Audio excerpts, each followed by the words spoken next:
Atlas Fallen is a unique game that I really enjoyed. It was refreshing and scratched my dark sidey itch, but it also falls short, and I'll tell you why. The game has such an entertaining combat system once you've entered a major fight against a devastating foe, and in order to defeat it, you have to understand the creature's attack pattern, take advantage of its own disadvantage, and break more body parts than a Monster Hunter game. This aspect alone makes this game worth it, and I would even recommend playing Atlas Fallen just for the combat, and I will even further discuss more about combat in this review. Thanks to Focus Entertainment for providing us a review code to highlight Atlas Fallen on the channel today.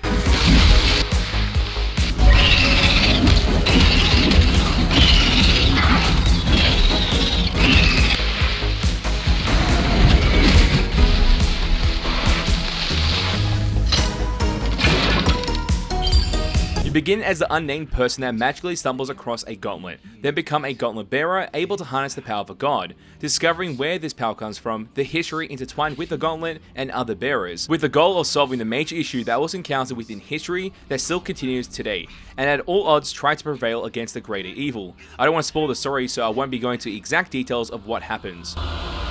There's a lot of dialogue here, much more than necessary in an action RPG. It can somewhat disconnect the excitement of engaging in your next encounter, as you're just prolonged by a mediocre cinematic. In every situation when an interaction can occur, it does, as a way to engage the memory-like system to understand more of what is really going on with the gauntlet and the world of Atlas Fallen, resulting in myself or any other gamer skipping these moments just to get back into the heat of the action. The first hour is more like an info dump of understanding what is happening, why you are special, why you aren't like the rest of the Nameless. Once the first hour has passed, you start to see the redeeming qualities such as sand surfing, a way to skip walking or running that usually Nameless people can't do. This creates a micro game which is always to have yourself on sand, to move around faster, to get to that next moment where you are needed most. Such a simple mechanic that feels refreshing in an open world game. You still have fast travel as option too, after discovering those locations. Sand surfing is so fun that when I'm not sand surfing, I'm kinda disappointed, or when I am, and some part of the geometry isn't sand and cuts my sand surfing time short, I fall into a state of annoyance, asking myself why is this happening when the whole place looks like sand. These small inconveniences could most likely be fixed with a day 1 or a future patch. To access more of the story, you'll complete a series of quests, which can be get to this location,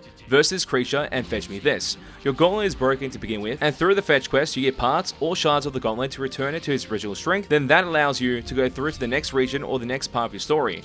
There are side objectives such as timed events, raising structures from the ground that rewards you a chest for loot like a new essence stone, other quests such as a watcher event or towers which creates a interesting sandstorm with a series of waves of enemies to defeat or a boss to defeat, making the watcher tower inactive. These are much more fun compared to the fetch quests since it will test your understanding of combat in the environment. Sand surfing is important to the world's environment, it's just sand, with moments to see different structures soaring into the figure ground from the world of Atlas Fallen. I don't have much of a issue with this at all until you reach these other environments such as a forest-like or swamp areas which make sand surfing non-existent. With a game surrounded by sand, there had to be quicksand involved.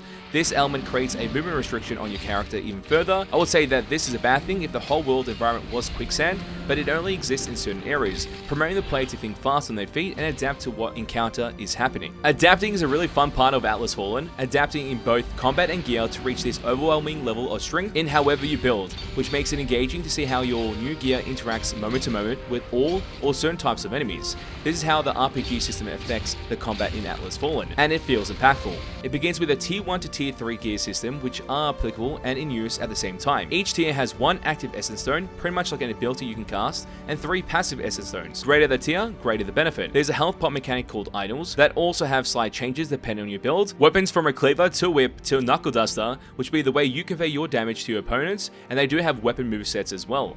Armor sets have their own value-based stats, which can be leveled up to match you at the same level as your enemies, while providing you a unique stat depending if you meet the requirements of a certain type of essence stones in use with that armor set. Types of essence stones are damage, tricks, healing, momentum, and survivability. And when you level up an armor set, you get a new perk to unlock, which is ongoing. Even when you pick up another armor set, your goal would be to max level all armor sets to have all perks active all at once to make the gameplay even more in your favor. I bet you're thinking this game has quite a lot of mechanics happening all at once. You are definitely correct. Now, a gameplay mechanic that brings all the gear I just mentioned online is momentum.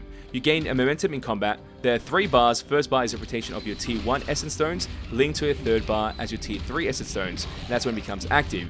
Usually the more momentum you have, the more damage you deal, and the more damage that is applied to you. Certain builds can change this mechanic to a degree, but it's always there. In combat, you are always trying to focus on how to keep this momentum meter high, or make more of it, to use those essence stones while the enemy will have a certain blue light attacks to deplete your momentum, giving the enemy the upper hand. The combat states featured in Atlas Fallen I would classify as a vertical Souls-like, because you never really want to be on the ground in combat because they are usually aerial enemies, while another massive creature that is in the ground state but has its body parts that need to be destroyed in a higher state than the ground, you're pretty much in the air most times, which is fun. As you air dash 1 to 3 times before going back down, the cooldown can be refreshed by connecting a hit on the enemy, allowing you to continue dashing more. This promotes aggressive and well-thought combat. There is a parry system too. The enemy has a red glow highlighting a time to parry. If successful, the enemy becomes crystallized and you can apply your damage easily. But if you miss, there's a cooldown time. Depending on the enemy, this could be life or death. Atlas Fallen enemy types put a great feel into the battle, especially when there are 1 or 2 levels ahead of you.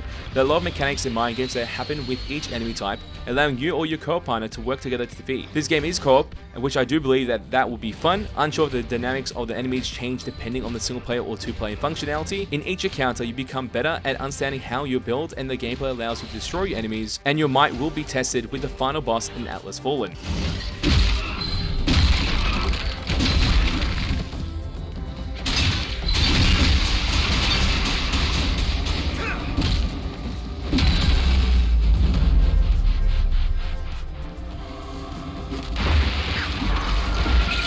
When reaching the ending, you verse the final boss. Some would say it's the first boss you encounter in the game. It's also a mashup of all the other previous mechanics you had to adapt to, with even more new mechanics being applied. This is a frustrating and fun fight, and it feels rewarding. Once completing the game, roughly around 10 hours, the game suddenly falls flat. You can complete all other side missions and such, maybe adapt your build more to perfection, and collect everything that you can to get the 100% completion. If you aren't interested in that, which I expect so, the only fun thing to do after the final boss is to find the named elite bosses around the map, providing a level of challenge and skill which is fun upon one completion. That might be it. There's a teaser about a possible new Gauntlet Bearer. This could mean DLC or even a second game to look forward to, where you can get back into the action once again. I would reiterate that this game is fun. I believe it achieves that in combat and gear categories. The story does feel somewhat generic, good versus bad, the writing can be decent, the cinematics are mediocre, but I was never there for that, as I'm always interested in gameplay. I feel like there's a lot of untapped potential. I could imagine a 4-player action RPG with a basic and rich storyline that gets built upon within updates or DLC, allowing for raids and more interactions of combat and gear that enhances your gameplay as a Gauntlet Bearer against the numerous amounts of monsters and bosses. That would be the game I can see myself playing non-stop, but after 20 hours of Atlas Fallen, I have once become unnamed, and I won't be picking up my gauntlet as it has fallen. This is my review of Atlas Fallen. Once again, thanks to Focus Entertainment for providing us a review code to highlight Atlas Fallen on the channel today. Tell us your thoughts about Atlas Fallen in the comment section down below. Will you be playing it on day 1 or anytime soon? Also, it would be greatly appreciated to know your thoughts about this review as well in the comments, especially if you'd like to see more videos like this in the future. Atlas Fallen does scratch my dark side itch and had a blast playing it. Thank you for being here, it's been a pleasure, and make sure to check out this other video right here for more content.